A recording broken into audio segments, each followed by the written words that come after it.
The tragedy of a failing family is a common trope across different media and cultures. This topic has been recently brought to my attention again with the release of Jujutsu Kaisen Episode 4. It's an episode with spectacular actions and satisfying animations. And at its core, that episode involves the destructions of a dysfunctional family.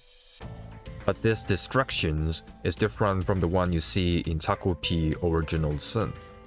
The pain and suffering we see in the story of Takopi is a very localized trauma that can be traced back if yesterday was not a memory. The gadgets of Takopi expose the family dynamics of different characters without the need to pinpoint a specific time frame. The abuse and neglect were continuous and not acute. It didn't just start in winter and stop in summer, because a relationship is always ongoing. When we are watching Takopi, what we hope eventually is that through the repetitions of time, a creative difference can be brought to light, resulting in a happy ending. But no one who watched Jujutsu Kaisen hoped that Maki would seek therapy instead of revenge when she slew all the clan members one by one. I don't think this difference in expectations stem from Jujutsu Kaisen being a shonen anime. Think of it this way. When the same thing generates enough momentum, it has the power to transform itself. When you guys are employed by a single person, you are called employees.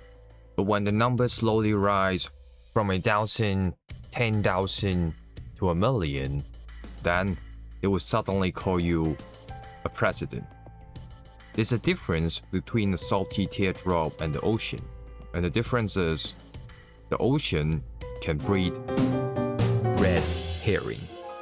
Many family cartoons from the West, such as The Simpsons, The Griffins, The Marshes, might have varying degrees of dysfunction, but they are always limited to the structure of a nuclear family. Usually the household is no larger than 4 to 5 people, and no matter how dysfunctional they are, the goal is to still have a family. That's not to say there are no shows similar to this in Japan, where the whole series involved the melodrama of the family members. But to have the thing we see in Jujutsu Kaisen happen in the American media would be an extremely rare thing to encounter. The US is a new nation that was built up on the idea of expansion. The constant flow of population means that there's no need to stay in one property where you can move to another city for work. The rise of industrial revolutions drove this process further, creating the fluid movement of the population. Japan, on the other hand, is an isolated island nation which earned different periods of relative peace. In peaceful moments, when migration is not possible and people started to populate, a clan will be formed. This is why we can see the idea of a strong family in anime and not just a strong individual. The most notable one is probably the clan in Naruto. And in the lore of Jujutsu Kaisen, the sorcerer clans include 3 big old families that have hung around for hundreds of years. It's bureaucratic with rules. The Sannin clan only allows members who possess an inherited high-level generational technique to be the next heir. The story of Jujutsu Kaisen has always been a complex web of rules and regulations. The different types of domain expansions, the death sentence of Yuji from the very start, and the bombardment of the calling game that got turned into a meme in episode 2. It is the inevitable failure of the bureaucratic force to contain Sukuna that got us this new season. The ticking time bomb of letting Yuji leave creates the inevitability of different actors' attempts to go against the conservative force of the cursed society. And in the later part of the plot lines, we even have sorcerers who are outside of the school system that are being recruited. They are outcasts of the norm, something that the current structure and values failed to capture. And the story that talks about the needs of rules in a world of violence, the fight to be the next heir, and an individual who tries to survive in a family, this all sounds like the Mafia. The Mafia has always had some kind of values that they inherently promote. Fraternity, loyalty, etc. But if you think the so-called respect for those values creates a strong organizations, then you're just looking at the effect and think it's a cause. The Mafia and the Sannin clan are just family by name. To have a status in this family requires you to do more than just being nice to your uncle at your annual dinner. The choice to choose is a violent one, and to choose a future beyond the individual is a heavy one. In anime, we can find a lot of protagonists who gain power because they were born into the right family. They were destined to be strong when the name is literally a trademark with logos on top. But once in a while, power comes from selection. A special someone will need to choose his or her new generation. To put it nicely, it's a good teacher looking for young potential. To put it badly, it's shut up, I decide. And in some cases, the selections require violence in itself. The ability to maintain and sustain power enables the family to dictate and attract violence. Interestingly, the Mafia is often associated with the Italians. In other words, Europeans who have a history of strong lineage. Unlike the US, European countries live longer and had history of noble families fighting against each other. Thus, the slaughtering of the whole family in Mafia stories can be seen as an extension of family fighting with medieval setting. Queen Victoria. The grandmother of Europe is probably the most famous one when it comes to family fights. Her kids and grandkids control the whole Europe. But not long after her death, World War I happened. Those who held major powers in that war were basically relatives. And no, it's obvious that the war has nothing to do with family trauma. Queen Victoria is not even the first grandmother of Europe. There's a whole Wikipedia page dedicated to that. So, what if, in a non-hypothetical situation, there were several vassal states which have been fighting for hundreds of years and showing no signs of stopping? Then there came a man that preached the importance of family.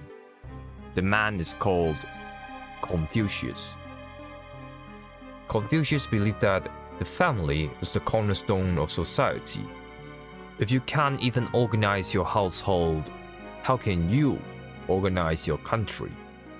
A son should learn how to serve his father. Then, when a son becomes an official, he will know how to serve the king. He tried to persuade the kings and nobles of his ideas, preaching the importance of correct values in life.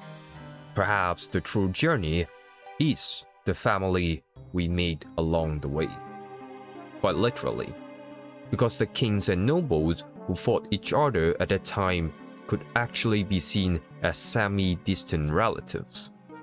The land was given to you and your cousin, with you two being 1,000 miles apart. Having no private jet and high-speed train, the family turns into neighbors. And to your offsprings, it's neighbors that feel like strangers. In short, Confucius was trying to make royals families again. But do the kings and nobles actually listen to Confucius? Of course not. The final years of Confucius were marked by disappointment and sadness.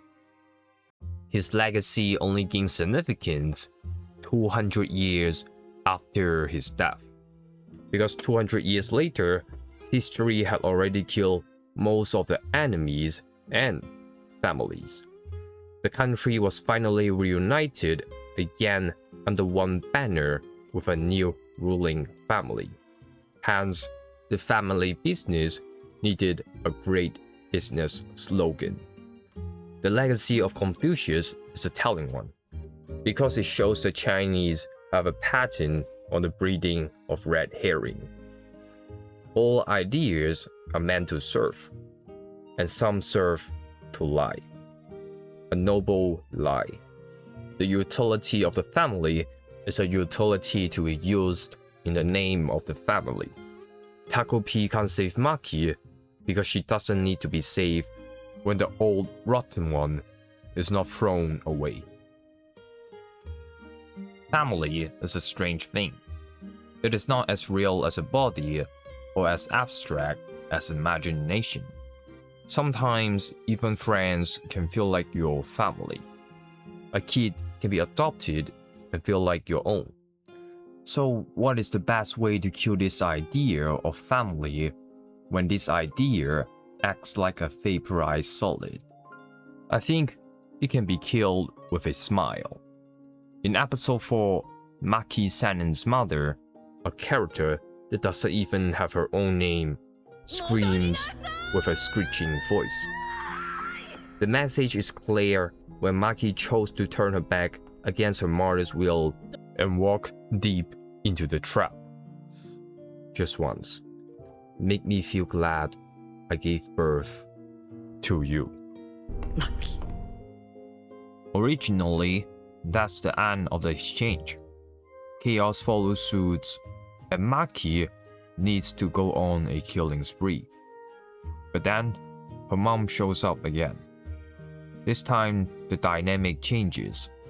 The questioner is now being questioned by her own question. Maki asks why her mother wanted her to come back, and I got confused when I saw this scene, because her mom was genuinely flabbergasted by this sudden question. It's so out of the blue, and it doesn't stop Maki from her final blow either. So, why the final question? It turns out, a moment later, her mother will still have the strength to hunt for Naoya. Only then do things truly end. It ends when the daughter questions the true meaning behind. Her mom, despite her threatening voice, wanted Maki to come back because somewhere deep down, no mother would be glad to see her own daughter walk into danger again. But the years of sorrow and misunderstanding are all tangled up now. It's too late to hear sorry. The last thing anyone can do is to let the nameless woman end the family with a smile. 産んでよかった。